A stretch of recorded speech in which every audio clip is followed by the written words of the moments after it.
好，咁我哋覺察嘅重點啱啱就講咗啦，我哋係要觀察啦、理解啦，同埋接納我哋。所以好重要嘅一件事係，我哋唔好刻意地每日都諗住，我哋要覺察到，我哋要覺察死，我一定要諗住我而家有冇負面嘅情緒，我一定要諗住我而家有冇負面嘅思維模式，我有冇限制性信念。我想講我冇錢死啦，係咪唔講得噶？跟住，哎呀，你講咩冇錢都話咗唔可以講咯，你就會引申更多唔好嘅自我對話。咁而我哋應該要做嘅就係俾覺察變成我哋嘅習慣啦，我哋亦都要俾覺察好自然咁樣去發生。有件事好得意，我都唔知道係最近嘅大圍環境嘅能量狀態係咪太混亂啦。我最近個腦咧係經常性都會產生好多批評同埋唔滿意嘅說話嘅。嗱，好多時咧好得意嘅。嗱，再嚟就係誒。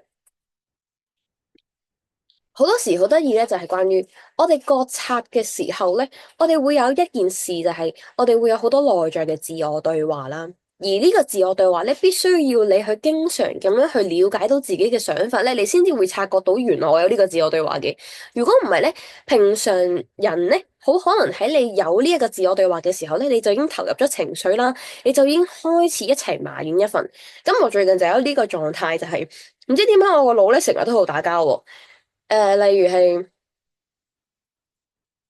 可能最近我哋出咗呢一個嘅新嘅產品咁樣啦，咁我自己就會覺得啊，呢一個產品出咗喎，我係咪應該要咁樣做、咁樣做、咁樣做咧？跟住咧，我就個腦就會有另一個反駁嘅聲音，就唔係啦，你之前都試過咁樣做啦，咪唔 work 咯？點解你唔可以試下第二個方式啫？即係佢就會不停咁樣喺度反駁緊我自己嘅一啲想法，然後咧我就覺得好得意，我最近經常都係咁，有好多事嘅。例如唔知做咩無啦就覺得人哋做嘅嘢做得唔好啦，或者見到人哋呢一度就會覺得，唉，點解佢唔可以做好啲㗎？即係會有好多呢啲挑剔嘅想法出咗嚟，然後我就好得意咁樣喺度觀察緊我自己嘅腦嘅想法，我喺度記錄低。如果大家咧唔習慣嘅時候咧係可以寫低嘅，但係我而家就習慣咗，我就淨係好似睇戲咁睇住佢哋嗌交。佢哋最近真係唔知點解好中意會有呢一種 pattern 出現，無論係例如我去搭車啦，即係可能架車遲咗2分鐘到啦，我個腦咧佢唔知點解會即刻咧會話有冇搞錯啊？遲咗2分鐘㗎，即係都唔準時嘅，即係咁樣啦，好搞笑嘅。然後另一邊咧就會鬧翻佢做咩啫？2分鐘啫嘛，你都等唔起咩？2分鐘你好趕時間咩？又唔係啊，即係我個腦就會有好多呢啲咁樣對立。咁呢一個咧就係、當我哋可以將覺察變成習慣啦，將我哋嘅覺察可以自然咁發生嘅時候咧，呢一個就會係日常你嘅生活模式。當你個腦會有一啲咁樣嘅碰撞，你會即刻好明顯，你就會知道，有啲唔同喎，最近個腦嘅狀態咁樣。所以我都好想同大家分享呢一樣嘢，就係其實我哋個大腦咧同我哋個心係分開嘅。好多時咧，我哋以前會有一啲嘅內在對話咧，係會好影響我哋自己嘅情緒。當然包括就係內在嘅自我批評啦。陣間我哋會再深入啲去講解，即係呢啲就係當我哋唔識得分開我哋嘅腦同我哋嘅心嘅時候，我哋就會好容易將我哋嘅心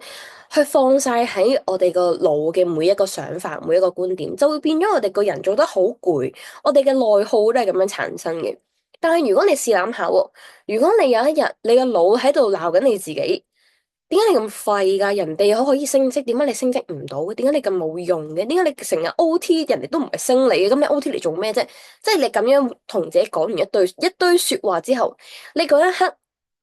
你唔係跟住個感覺去，你唔係跟住嗰啲說話而覺得，唉係咯，我真係好廢啊，唉好廢啊，我然後你會覺得好唔開心，你就會內耗。如果呢一刻我哋做到嘅係一個分離，當你個腦喺度講一堆說話嘅時候，你反而係好得意喎！我個腦最近喺度講埋晒呢啲內耗嘅說話喎，幾得意喎！等我去了解下點解我個腦會發生呢啲事先。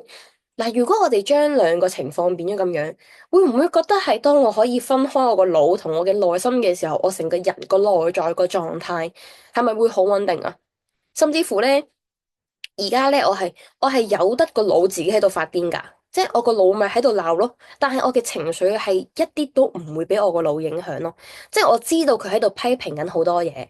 然後我係完全由得佢，我係 ignore 咗佢，我嘅內心我嘅情緒係絕對唔會跟住佢講嘅嘢去有任何起伏咯，即係我唔會因為佢批評架車遲咗2分鐘，我就跟住去嬲，而我覺得係，屌，有咩問題啫？然後我就由得佢自己喺嗰度繼續鬧，然後佢講一下佢就會停，然後當我嘅注意力專注咗佢，可能我去咗睇書啦，或者我去咗聽歌嘅時候，咁喺呢個時候咧，我成個情況就會180度轉變，你就會變成一個你會跟住你想法而去產生情緒嘅人，調轉咗分開咗，而變成我可以好好咁樣控制我自己嘅情緒，而唔俾任何嘅事情去阻礙我。去影響我嘅頻率，呢個就係